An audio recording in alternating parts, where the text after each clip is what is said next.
Hey everyone, a nerd named Mark here. Sorry for the delay of my review for episode 10 of King-Ohger. Had to fix the PC. Been neglecting it for a while. And I was like, well, might as well spend my day off fixing it because I have, a review to do. Luckily, I had other videos already recorded last week that I was going to put up over this week and next week. So I was like, you know what? I'm just going to put those out now to fill the gap and also because, I want to put content out. But episode 10. Okay, so my favorite thing, like I talked about episode 9, was like seeing the retainers away from the kings and the rulers and getting the spotlight put on them. And one of the best parts of that episode was Gira basically saying, hey, you guys are not asking the king, like your ruler, like what if they need help, you know you're not really supporting them. And I like how this kind of played off of that into the relationship with between the retainers and the rulers, and the change that's happening and the dynamic. uh I was really curious because the last episode ended with Gira and Dathna Rock facing off, but now this one he's already kidnapped. So I was like, I'm curious what happened. We didn't get a flashback or anything like that. Like obviously it's not important to an extent. And it's a normal thing. Dathna Rock's like, hey, summon those legendary shoe gods right now. like, you know, but like the main focus of this wasn't just like up until the end anyways, was really the rulers, how they see the kingdom and the retainers and this and that again, which I like how they add more depth to it because all the retainers are injured except for Morphonia, who obviously never got confronted by Deathnarok because she was with Gira. And they're all unconscious. Everyone, Himeno and her doctors are looking at all of them. I really enjoyed all the dynamic and the play between Himeno and Yanma because Yanma's getting angry. He's like, "There's nothing more you could do with this," and he starts to realize, hey, it's not just his retainer. Sebastian is injured too. So that kind of settled him down a bit. But our our our ruler of Richards, Rackley's, he appears on screen. He's like, "Oh, cool! You guys are all in the same place. This saves me some time. Uh, how about you surrender your royal authority of your countries over to me? Because King-Ohger won't be able to protect all five of your land, your kingdoms at the same time. So you might as well just give me the royal authority. Let's go." And I thought the dynamic of the four, because Gira's not there, has always intrigued me, especially in this episode, because Himeno, of all of them, is the only one that wanted to put her faith in Gira. Like, let's rescue Gira. He can possibly, summon the legendary King-Ohger. And even Yan was like, I'm not gonna, put my everything into like a dream or hope, So, and Vita and Dabowski had the same attitude. So Himeno was the only one who had faith in Gira at the time. And I was like, out of all of them, I didn't think it would be her, honestly. And one of the best lines, because there's two really good lines in this episode. One of the best ones was from Dabowski when he was actually talking to Himeno, because he said, "You prefer options of beauty, but there is no ugly choice I won't make if it's for the sake of my people." And I was like, ooh. That Dabowski got bars, okay? But I was like, that was such, like, for me, I was like, that's a really good line. And it really just shows the more about Dabowski. Like, he's not gonna, we know he will use shady and underhand tactics and be sly and cunning, but, like, realistically, it's always for the sake of his people. He's always thinking about his kingdom. And like I said, everyone, they all split. And like I said, getting more depth to this and the relationship between the retainers and the rulers and their leaders, because Yanma actually got some pushback because Yanma's like, okay, we gotta, I'm gonna give up the royal authority. Let's evacuate. And he's like, I'm just doing this so everyone can be safe. And even his retainers just like, yeah, he's like, because he's like, I'm your king. And he's like, yeah, you may be our king, but you're our Yanma first. And if you give up the top spot, then who the hell are you? And that was another good line. And I was like, damn, like, this is good. This is getting real good. Like, I'm enjoying this. And so we got the whole, everyone, even Sebastian, he wakes up from Himeno And he even says, she's claiming she's being selfish, and he's not. He's just like, you're too focused on saving everyone and not what you really actually want. She's not actually being selfish. And even Rita is in their locked room with Muffin talking, and we see Morphonia actually pick the lock and actually takes over behind Muffin and is doing the voice herself, talking to Rita, and asking what Rita needs. What do we need? What are we gonna do? With asking Rita if they need help. And I was like, oh, so like this is where I said Gira really got to them. They're actually helping out. And like I said, this was one of the great things, because like now we're seeing that whole spiel last episode from Gira actually had some weight to it.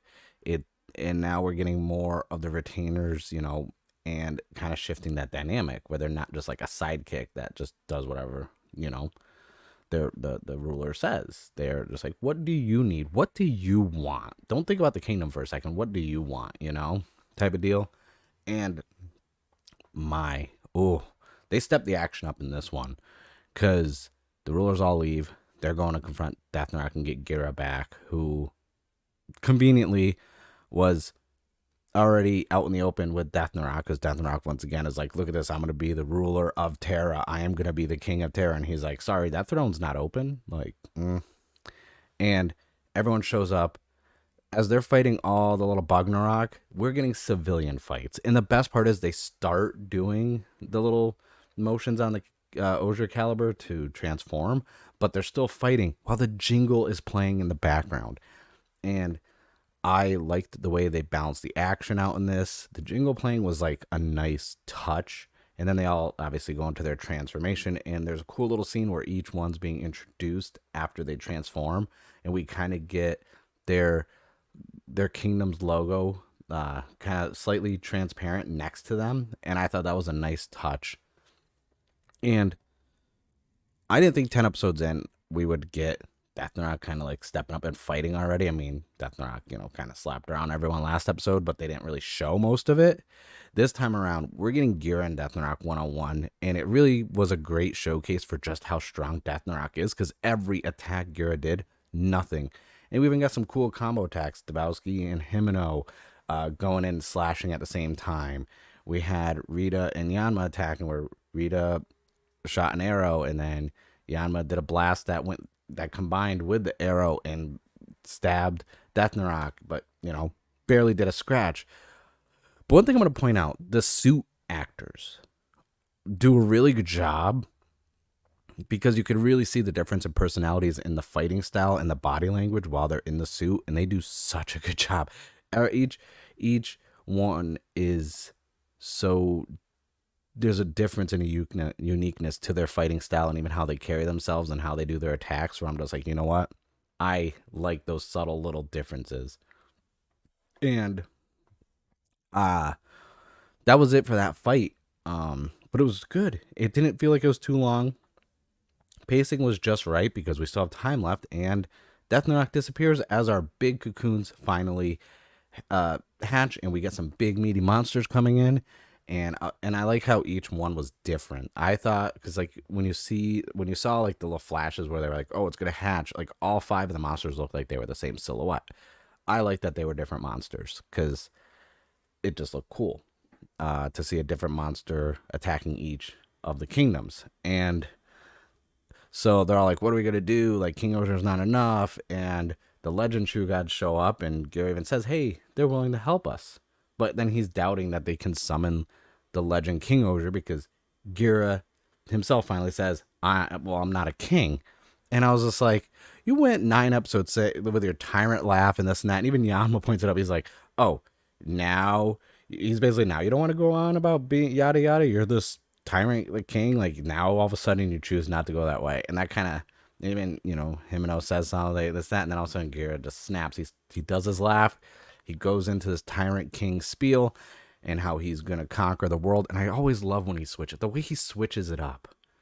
And we got to give the actor credit. He's doing great, because you get to switch into it on a dime, and the laugh and everything else. And then, like, I just like how each person like hyped him up so much. And then all of a sudden, in the beginning of the episode, there's like a flashback to Gira playing with the orphans, and they had the little book with like like the fairy tale book about the legend King-Ohger, and how like each person had a line, and then they all work together in unison to get the legend King-Ohger, and that's what we got. So each person said their lines, and oh, it ended with Gira saying they are the royal Sentai, and it's time for your advent, legend King-Ohger. And we got the transformation. We got the King-Ohger, and then we saw God Kabuto come in and combine. Sasorian showed up, combined. Then Bata showed up, and we actually got the legend King-Ohger, and it looked insane. I'm glad. If you haven't seen it already, I did a video making the mini plot for King-Ohger. I have a second one, and I'm waiting until I believe it's the beginning of next month. The Legend Shoe God Shoto mini plots are coming out. I got those pre-orders. I'm gonna be combining those, and I'm gonna have a Legend King-Ohger on display as well, because that thing looks so good. And the music was pretty good too. I really like, they have not missed with the music in this episode. I mean, yes, most of the music when it was Gira and Rackley's fighting was just top tier, but this was still good music. And I like little subtle things about the Legend King-Ohger, like the exosuit while they're fighting and going to each kingdom and rounding up the monsters. There's like a golden glow to each exosuit for them. And I like that each time they went to the kingdom, when Himeno would give a line, Yanma would give a line, Rita and Dabowski, like they would have this like almost like a one-liner about their kingdom and them. And once all rounded up, man, like they did an introduction of each, like who, not like introduction, but like who they like proclaimed who they are, like blah blah, I'm Yanma, like this. And the final attack was visually appealing. It was bright, okay, honestly. Like I had it on the ultra wide, and I was just like, ooh, this is some bright gold. This is a lot. I was like, I'm a squint. I need sunglasses. And they destroyed the monster. It looked so good. This was one of the more visually appealing finishes, even though it was very CG heavy, obviously. But I liked it. And my favorite thing is, after all said and done, Rackley's takes credit for it, and the others didn't, object or anything like that.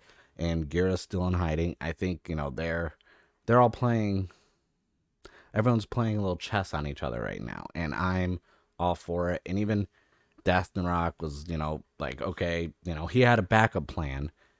But the one thing is, we've had this narrator, and one thing I noticed at the end, the narrator says, I guess I can't afford to keep sleeping.